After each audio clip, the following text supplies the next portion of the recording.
Hello and welcome back to Healing Mama Podcast. I am Val, aka Healing Mama. I want to start off by warning you guys I am nasally. I'm just getting over a cold. So please bear with me and my voice. And yeah, let's go ahead and get started. So this episode was kind of a last minute switch. Originally, I had planned a completely different episode, but I went out of town back to Texas this past weekend, and I had a lot of experiences in those short few days that really helped open my eyes, and I couldn't help but feel my heart tugging to share about these situations, about my experiences, about my growth, and what I was able to realize this past weekend. And so a switch and shift. So bear with me if I don't seem fully prepared. I'm kind of winging this one. I do have my notes, so I will be looking down from time to time, but definitely want to share my experiences and what I learned because this was far more important to me than the episode that I had planned. So we'll start off with our quote. Hurt people hurt people. That's how pain patterns get passed on, generation after generation after generation. Break the chain today. Meet anger with sympathy, contempt with compassion, cruelty with kindness. Greet grimaces with smiles. Forgive and forget about finding fault. Love is the weapon of the future. And I did have a second one that really hit home as well that I want to share. Just because someone is hurting, it doesn't excuse them from hurting others. You can have empathy for someone's circumstances and yet not tolerate being treated badly because they're triggered from something you didn't cause. And that is from the Relationship Recovery website. So, hurt people was kind of my motto this past weekend. And I'll kind of dive into experiences and situations and why I felt that here in a bit. But that is my life and what I experienced, and really realizing that hurt people do hurt people. Angry people hurt people. If they weren't hurt, they wouldn't hurt you. If they weren't angry, they wouldn't hurt you. So it's those traumas that are really causing deep-rooted issues and therefore hurting other people. So really can understand hurt people hurt people. I also saw a quote that I didn't save, but it said healed people. And that is the goal. You know, if you heal, you're in turn able to give that healthy relationship, that healthy love, compassion to somebody because you're working on healing. And I never want anybody to feel that I'm coming from a place that is higher than or above others. I am a human being. I mess up on a day-to-day basis. I'm just trying to share my story and share what I've learned in this healing path. So I had honestly felt like, being in a space that I've created, in this bubble that I've created within the group of the four of us, my husband and my two kids, and my dogs, I feel like I created this bubble of peace, this bubble of I'm in my zone. I'm able to be the best person possible. Granted, I have situations and scenarios where it isn't always the case. And sometimes I do step out of that person that I'm trying to work on and trying to be better than, and the person that I'm creating. And so I do step out of alignment with that. But for the most part, I am in my bubble. I am in my space. And sometimes I do take it for granted to where I'm like, am I growing as a person? Am I still healing? Because I have created this piece. And so to see it there's really not a difference because I've created this piece. I sometimes question if I am growing. And so this past weekend, I was able to look at all of the situations and scenarios that happened and look back and think, wow, you kept asking yourself, am I growing? Am I learning? Am I changing? And I was able to see the growth and the change. And like I said, we'll get into it here, but I really wanted to share that with you. So some of my notes I jotted down. Life is our greatest teacher. if we open ourselves to the lessons rather than looking at it as victims. So a lot of the times it's easy to play the victim mentality. And I have done that on several occasions, play the victim on, hey, you know what, I wasn't raised the way I felt I should have been raised, or hey, this person hurt me, so I'm going to hurt other people in return. So playing the victim mentality is a huge thing that a lot of us do. And most of the time, we're not realizing that we're playing the victim mentality. It just happens. And so I am looking at life in a way that things are happening for me, not to me. So my childhood traumas and experiences as teen and as an adult, those things that happened that I used to see as a victim in the past as bad things, and why did that happen to me? I'm seeing it now on the opposite side of things in a different spectrum and saying those things didn't happen to me. They happened for me. They happened so I can learn. They happened so I can grow. They happened because if I would have never gone through those, I wouldn't be the person that I am today. And I wouldn't be able to share my life experiences with my children or my husband or somebody who asked me for advice if I didn't go through those things. So those things happened for me, not to me. And that's the way life is still happening for me, not to me. So really looking at life from a perspective of taking it as a lesson rather than a punishment. So I will get started with a couple of the things that happened this weekend. So bear with me if I ramble, just sharing with you guys. So as I stated in previous videos, or in a previous video, I had set boundaries with my father. I had set boundaries with my father that, you know what, you and I are not good for each other. We crossed the line in terms of what's allowed respect-wise, and if you don't respect me, vice versa, we are not good for each other. And it's just not healthy to continue to try to maintain a relationship because I'm your daughter. The whole blood is thicker than water thing isn't relevant for me. Just because I'm your daughter doesn't mean I need to tolerate what you're providing or vice versa. I do deserve respect and I do deserve love. And if you can't provide that to me, then I'm just going to have to love you from a distance. So that was the boundary we had set. I hadn't spoken to my father in quite a while, in a few months. So, I had made the decision to block him. He was blocked from my account. He was blocked from my phone because I needed to protect my peace. And so this past weekend, we went to Texas for my daughter's quinceañera. And we had a good time. We had family there. And I had my uncle come up to me and he's like, hey, are you and your dad arguing? And I'm like, that's a weird question. So I didn't want to divulge into it too much. So I just said, yeah, we're not arguing. It's not good for us to be around each other at this point in time. So we're loving each other from a distance. And he's like, well, your dad wrote me a message on Facebook. Here you go. And the little girl in me stopped and thought, wow, like maybe this message is going to be, hey, I'm sorry. I miss you. Tell my granddaughter I said happy birthday. I wish things were different and I could have been there. So that was the little girl in me. So I'm not going to lie. I did get a little bit excited when I first got the phone because I was like, wow, this is going to be a breakthrough. Needless to say, it wasn't. It was the complete opposite. So I started reading the text message and it was along the lines of, hey, you think you're better than me? I'm going through this and you don't even care. And I had no clue that he was going through anything, first of all. Secondly, I stopped myself from reading this full-length book of a text message. And I said, you know what? This is not the time or the place. It's my daughter's 15th birthday. We're celebrating.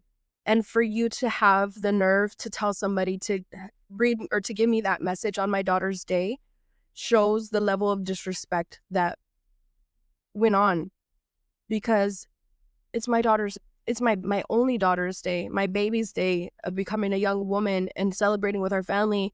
And you are dismissing that by being selfish and giving me a text message of hatred and disrespect. And so I didn't read the entire message. So I responded with a, hey, you know what? I'm not going to read this entire message. I'm wishing you the best. I'm hoping you the best health wise, and I hope you have a great evening. So again, still having to set that boundary, even though boundaries already been set. So, a boundary might be set that I might need to have to set is family. If my dad reaches out to you, please just keep it to yourself, because it's not something that I care to deal with any longer. I'm getting past that. And if it's coming from a place of love or change, then I fully accept it. But until then, I don't care to deal with it. And I wish him well. And if you're watching this, I do wish you well from the bottom of my heart. I have no ill will towards you. And it's just about respect and love and the way I need to be treated as your daughter. And so it was crazy because I, told Andres, my husband, that a year ago, Val, little me, would have been devastated, broken, felt worthless, taking me back to all those triggers that I had growing up, unworthy, unloved, disrespected, but as an adult. So that text message would have totally broken me. And so to be able to handle it from a place of healing and to be able to look at it as hurt people, he's hurting. So in turn, he's trying to hurt me. And seeing that clearly without placing blame and being like, you know what, I hate you. I don't hate you. I am hurt for you. I'm sad that you are so upset with the world that you have to put it on other people. I'm sad that you're so angry with the world that that's your life. It's engulfed in anger and hatred and hurt. But you can choose to let that go. And so I'm proud of myself for handling it the way I did, for seeing it from a different set of eyes, to where, like I said, at one point I was like, am I healing still? Am I growing? And to have questioned that and to be able to have seen it, patting myself on the back if you can hear it, because wow, so proud of myself because I didn't allow it to break me. I didn't allow it to take me out of my peace. And that's huge for me. Huge, huge, huge. And I am so proud of myself for that. And I want you guys to know I'm trying to lead by example. I don't just sit here saying like, yeah, set boundaries, go ahead, and not doing it myself. I am doing it myself and I'm seeing results. And so I think I've mentioned this in the past. I have this quote that I go over every day in my head as one of my affirmations. The better it gets, the better it gets. And that for me used to mean monetarily. It used to mean things that I was attracting in this world. And it's shifted in the last couple of months to where I'm no longer seeing it from the monetary standpoint of things. I'm seeing it as the better I get with my healing, the better quality my life gets. And so that's shifted, and it might shift again and again and again, but I am so grateful because my life is better. And seeing that I was able to handle that as somebody who is healing, that's amazing. And I am so, so happy. And I know that if you are applying this to your life, you can in turn feel this as well. And it's hard, it's uncomfortable, but to be rewarded with the fact that you do see growth and you're able to be like, hey, little Val, we're protected. I still got you. This isn't going to destroy you because we know what you need in order to be healed. We know what you need in order to not allow those triggers to affect you. And that's huge because that means I'm loving myself. That means I'm taking care of myself. And so that was another one. So that was like the first big thing that I had to go through. The second thing is having difficult conversations. And I did have to set a boundary this weekend as well. So it was weird because I was in turn having to manage a boundary that I already set and then creating a brand new boundary, which these conversations are extremely uncomfortable. I did cry, I'll give you some examples. This boundary was with my mother. And the way that we spent time together this weekend, there was a lot of triggers that popped up in our time that we spent together, triggers where I felt disrespected. Triggers, it took me to a little kid where I didn't feel safe. I felt like a punching bag. I felt not loved. I felt like, hey, all anger and focus is going to be on you. And because I'm not happy right now, I'm going to take it out on you. And I'm not little Val anymore. And so we had those issues. And so, at the end of my trip, my mother and I had a disagreement. And so we had dropped her off at the house. The kids went inside, and us went inside, and I said, hey guys, just give me some time. I need to sit in the car a little bit, get myself together, and just give me a little bit of space, because I wanted to give them the best version of me. And so I did need that time. So I sat in the car and my mind was racing, and half of it is thinking, what would I do in the past to what would I do now? And in the past, old me would have just left. Like, you know what? I'm not even going to give you the satisfaction of me telling you goodbye. I'm just going to leave and deuces, see you. That's unhealed me.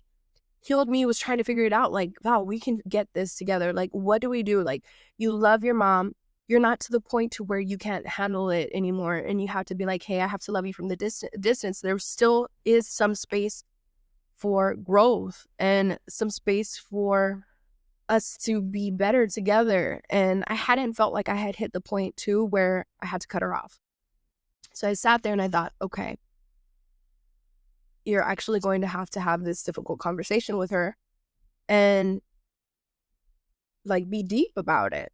And so I got off the car and I went into her room and I was like, hey, can we talk? And she was still upset. So she's like, So I closed the door and I sat down and I said, look, I love you very much, but we're going to have an uncomfortable conversation. And so I began to tell her, hey, as a kid, I felt unsafe. I didn't feel protected from the one person that was supposed to protect me most.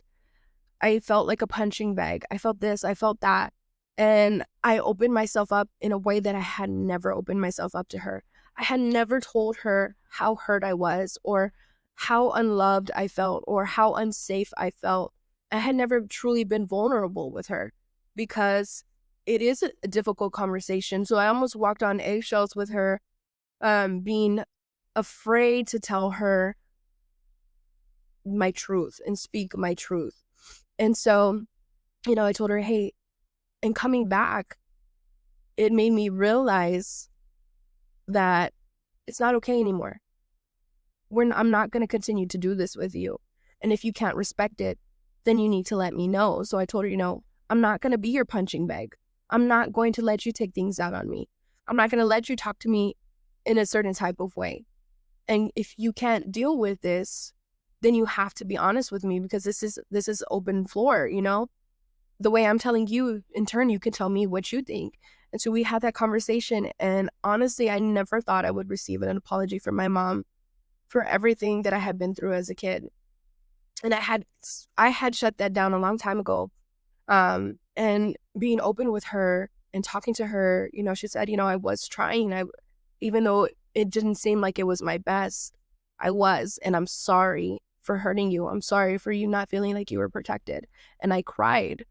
And I told her, I do have grace for you. I have grace. And I look at it from the point of, you were a first-time mom. You didn't know what you were doing. You were young. You were trying to figure it out. So as a child, I can look at it with grace now. I couldn't do it when I was younger. I was coming from a place of anger. And so I did tell her, I see that old you and little me, and I can forgive that. But what I refuse to be forgiving of or choose to see with a little less grace is the disrespect now. So can you in turn respect my boundaries and know a line has been drawn? And she said, 100%, I'm so sorry. I respect your boundaries. I don't want to lose you. I love you. I'm sorry. And it was like a weight off my shoulders. Again, I never thought I would receive an apology from my mom or that she would even acknowledge that my feelings were valid. And so that was huge. Again, another thing where God is like, hey, just trying to show you growth is here, baby girl. And I felt that. And I honestly was able to hug her before I left like I had never hugged her in my life, like a hug that came from a true place of love. and a true place of, you know what, it's a fresh start. And it's like I told my husband, I'm setting these boundaries and I'm drawing the line, and that's something that needs to be maintained. It's not something that, like, just because I set a boundary, it's going to be it and things are going to be rainbows and butterflies for the rest of my life. I set a boundary with my dad, and clearly a few months later, still needing to set more boundaries. So I hope and I pray that our conversation hit home and that things are really going to be different. Like I said, with that hug that I gave her right before I left to come back to California was a hug that I've never hugged my mom with. Um, but it's a two-way street. Two people have to work on that boundary. I worked on setting it. She has to work on respecting it, vice versa, if she sets a boundary with me. So I was able to really see the growth. And honestly, in a sense, my tolerance for what I accept, my tolerance for bullshit, just to be completely truthful with you, became a lot less because my peace is worth too much. My peace is valuable to me. So what I'm going to take from you is going to be a lot less. I might have let you cuss me out and do whatever the case is, put me in these situations before because I didn't have my peace. I didn't respect my peace. And now I do. So for you to step out of line or cross into that peace, I'm like, whoa, whoa, whoa, back up. No, we're not going to do this. I'm going to set my boundary and it's going to be quick. And so I was explaining to my son because he overheard everything that was going on over the weekend. And so, you know, I told him creating a place of peace for me is everything, creating that peace. And I told him at home, aka California, I've created that peace. I don't often get it tested to where I did this past weekend going back to Texas. And so I was explaining to him because he was having a hard time understanding what I meant by creating my peace. So I told him, you know, think of it like a flower. You plant a seed and you put it in poor soil. You know it needs light. You put it in the dark. But yet you're expecting this seed to grow into a flower, to bloom. But you're not giving it everything that it needs and the nutrients and the love and the environment. But yet you take that same seed that's not growing for you in that dirty pot, in that dirty soil in the dark, and you put it in a pot that has good soil. You're watering it the way it needs to be. It's getting its sunlight. It's going to bloom. It's going to thrive. And so I told him that seed is my peace. That seed is my environment. And so my peace is where I create it. And I've created it here in California. And so for me to go back to Texas, I'm putting myself back in that same soil. I'm putting myself back in that same environment, but expecting different results. That's the definition of anxiety and insanity, is doing the same thing over and over and expecting a different result. And so in turn, I have been able to see that what the life I'm creating now is the best life for me. And I know it hurts my family that I'm thousands of miles away. But at the end of the day, my family here, my kids, myself, my husband, this is my peace. This is my home. This is what I'm creating. And yes, I love my family back in Texas, but I have to live my life for me, just the way my mom has to live her life for her. My grandma has to live her life for her. My aunts, my uncles, they have to live their lives for themselves. And in turn, I need to do the same. And so I have to nurture myself and keep myself in that good space, in that healthy soil. And so I've worked too hard to get to the place that I've been at for growth and healing, that I refuse to let others make me feel guilty for it. You know, to be told, you know, you think you're better than somebody, or you think you're better than me, or you think you're better than everybody. I don't think that I'm better. I know that we're all equal, and I know that we're all in different journeys, and I know that some of us are healing, some of us don't care to heal, some of us are scared to have that conversation and scratch the surface with ourselves and really dig deep. I know I was scared for years, and I didn't know until I started to dig into the shadow work. And so I refuse to let myself feel guilty from this point forward for my healing journey. If you feel some type of way about it, then by all means, boo-boo, log off. Don't watch this or listen to this if it's triggering you. I'm not here to trigger you. I'm here to help you. But if you feel in turn that you think that I'm better than you, you don't have to listen. You don't have to log on. But if you're here to be like, hey, what is Val going through today? Like, what is she struggling with? What is she learning? What is she doing to help keep herself sane? Then I'm here to share. But I'm not going to let anybody make me feel guilty anymore. And so I really want to continue to grow and continue to learn and develop. And at the beginning of the year, I know a lot of people set their, what are they called? New Year's resolutions. And so while other people were saying like, hey, I want to lose weight, I do want to lose weight. Don't get me wrong, but that's not my number one. I had 2 New Year's resolutions for 2025. My first and foremost, the biggest resolution was I wanted to create a higher self energetically and healing wise. So I want to be the best person that I could be. I want to vibrate on the highest of levels, give people the best energy, and in turn, hopefully get that energy back. And then secondly, I wanted to be healthy. So it's a matter of, yes, that does come with like weight loss, things like that. But I want to treat my body good. This is a vessel that's carrying my spirit. And so trying to make sure that I'm taking care of this vessel and really just trying to be the best person that I can. And that was my 2025 goal, my 2025 New Year's resolution.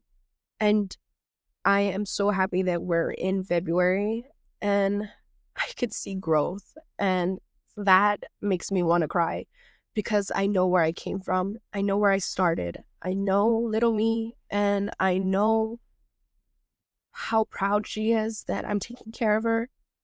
And I know that I have so much more to go and so much more to give and so much more to share with everyone. And I am so blessed to be able to be on this journey. And it sounds crazy because it's a journey that started from depression and a journey that started from trauma. But it's a journey that I'm learning to love. And I'm sorry that I'm being a crybaby. But I am so grateful from the bottom of my heart to anyone and everybody that's listening. And I thank you for giving me your time and listening to somebody just share their story and talk about their life. And I send you so much love, peace, positivity, and I wish you nothing but the greatest day ever. And until next time, I hope you have a great one. Bye, guys.